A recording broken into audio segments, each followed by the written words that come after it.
Bom, eu vou ainda abordar aqui no nosso bate-papo ainda as redes sociais, telefone celular e o fumódromo, ó, preste atenção. Mas agora a gente atende a ligação do nosso telespectador. Alô?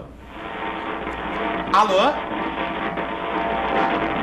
Olá, bom dia, Kiko. Tudo bom, Nilza? Tudo bem? Tudo jóia, e você? A ligação tá um pouquinho ruim, mas acho que a gente consegue te entender. Pode fazer a sua pergunta, Nilza Rosa, que é uma nossa telespectadora que mora nos bancários. Obrigado pela participação. Obrigada. Olha, esse assunto é muito interessante, porque a postura da pessoa que trabalha, sabe, isso é muito importante para o funcionamento da empresa, maravilhoso. Só que eu sinto, assim, pelos meus sobrinhos, pelas minhas filhas, que hoje teria necessidade de uma escola de empresários. Porque esse tapa-buraco da função ser multiplicada para aquela pessoa especial, aí então eu vou fazer o seu trabalho, aí o meu atrasa. Eu acho que é necessário que o comandante, entendeu, tenha o foco do seu navio. Porque senão tá ligando fica com aquela do comandante, aquela bagunça, entendeu? É aquilo que a gente estava até falando aqui. Entendeu? A organização da pessoa, a política de trabalho, a política de salário, eu acho que é uma coisa assim que muitas empresas estão se abrindo com pessoas qualificadas para dirigir. Uhum. Então, eu acho assim, a empresa acaba se perdendo, essa confusão de funções, tudo, é culpa do comandante, entendeu? Então, assim, especificamente, um relógio trabalha com as peças engrenadas, e isso é uma coisa super interessante. Você vê que uma empresa é bacana quando, entendeu? Está tudo organizadinho. As pessoas têm que fazer alguma coisa que não é função delas? Sim. Só que uma escola de empresários hoje em dia seria maravilhoso. Ok. É uma observação, desculpa, viu? Imagina, fica à vontade, é sempre muito importante a visão do telespectador para esse nosso bate-papo. Nós estamos aqui num diálogo e sim, num bate-papo muito bacana com vocês aí em casa, viu? Obrigado. Eu queria que ele comentasse sobre isso, sobre a formação do empresário. Ok, obrigado pela sua participação. E aí, Obrigada. o líder realmente precisa ter toda essa postura e esse foco esquematizado para ser aplicado na empresa, Jabu? Na verdade, a responsabilidade é sempre do líder, né? Todo o tempo a responsabilidade do líder. Iludido é o líder que acredita que a responsabilidade não é dele.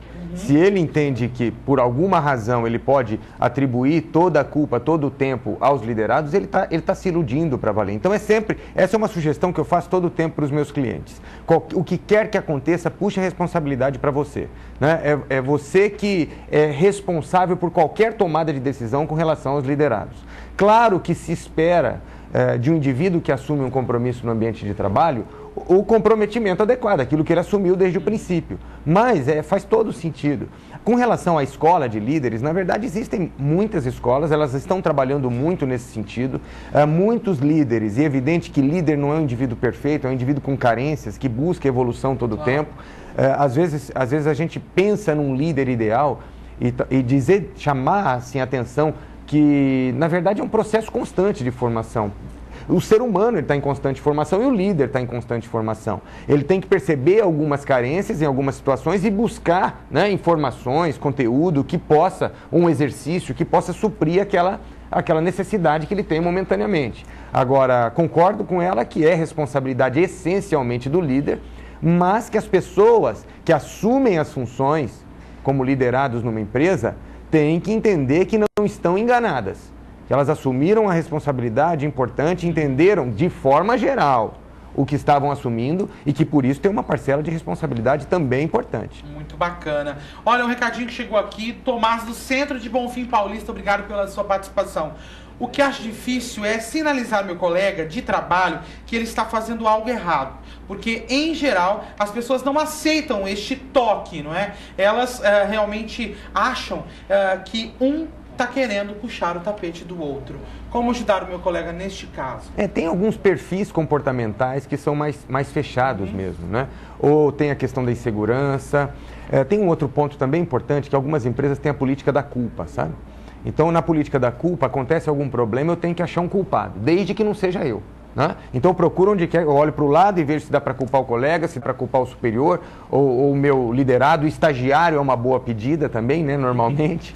Então, né, você culpa governo, culpa quem quer que seja.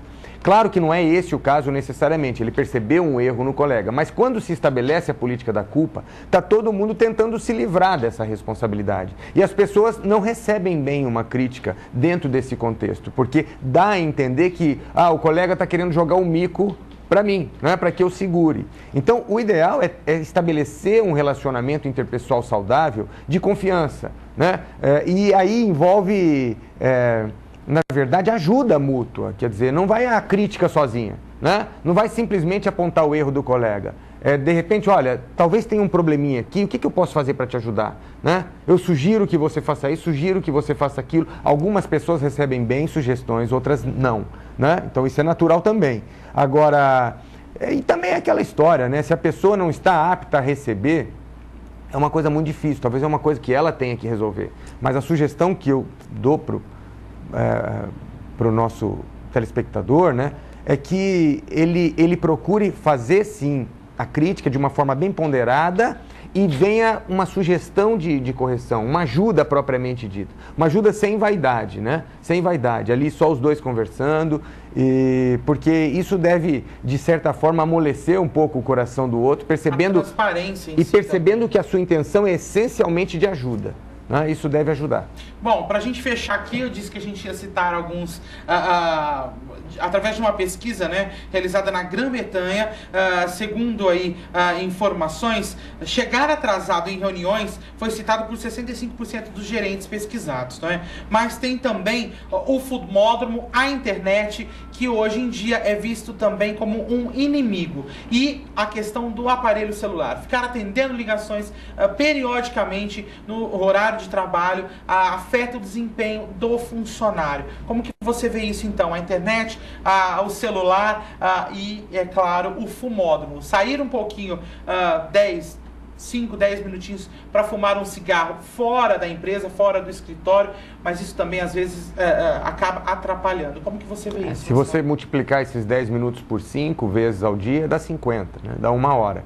Volta naquele quase 1 hora. Cafezinho. Não é pouca coisa, Não. né? E tem um ponto importante, assim, se você pede para o funcionário se colocar no lugar do gestor ou do dono da empresa, o que ele pensaria se o seu funcionário, né, utilizasse, meia hora, 1 hora, 1h30, 2 horas por dia com atividades que não têm relação nenhuma com o trabalho? O que é que ele entenderia que aconteceria com a empresa dele, no médio para o longo prazo, se os seus funcionários, né, no caso dele ser líder, no caso dele ser dono da empresa, o que aconteceria com a empresa se os seus funcionários fizessem isso? A resposta não vai ser diferente, quer dizer, o resultado é comprometido. E o resultado comprometido, o comprometimento, né, da vida da empresa e da vida das pessoas que dependem, né, que estão ali atuando junto da empresa. Então é um processo ético. Eu diria o seguinte, é não fazer com o outro o que você não quer que seja feito com você. Qualquer pessoa em cargo de liderança ou qualquer pessoa que seja dono de uma empresa não gostaria que isso fosse feito com ele. Então, que a gente, em posição de liderado, também tenha essa concepção, né? Não vamos fazer com ninguém o que a gente não quer que seja feito conosco. Com certeza. Projetos para 2013, agora segundo semestre da sua carreira como coach, o que você está reservando aí para as pessoas que realmente precisam de ter toques especiais e dicas e saber mais sobre o comportamento no trabalho? Hoje eu faço uma palestra pela FGV, aqui em Ribeirão Preto, às 7h30 da noite, no Uniceb. O ingresso lá é 1 quilo de alimento. E eu estou lançando um livro, né? Estou lançando o meu segundo livro sobre liderança, um livro com o prefácio da Luísa Helena Trajano, né? Presidente do Magazine Luiza. Então estou muito feliz. E eu realmente tenho uma admiração muito grande pelo estilo dela de conduzir as coisas, né? E eu fiquei muito feliz com o prefácio dela. Quando você então for lançado... Tá jóia, tá jóia. No dia 3 de junho eu faço o lançamento em São Paulo, na Livraria Cultura do Conjunto Nacional. E no dia 17 de junho eu faço questão de voltar aqui. Eu vou fazer aqui na FENAC, em Ribeirão. Tá jóia. A gente quer ter você com o maior prazer. Porque sempre é muito importante a gente ouvir e aprender com todas as suas dicas, com tudo. Muito obrigado. É sempre muito bom. Obrigado, Marcelo.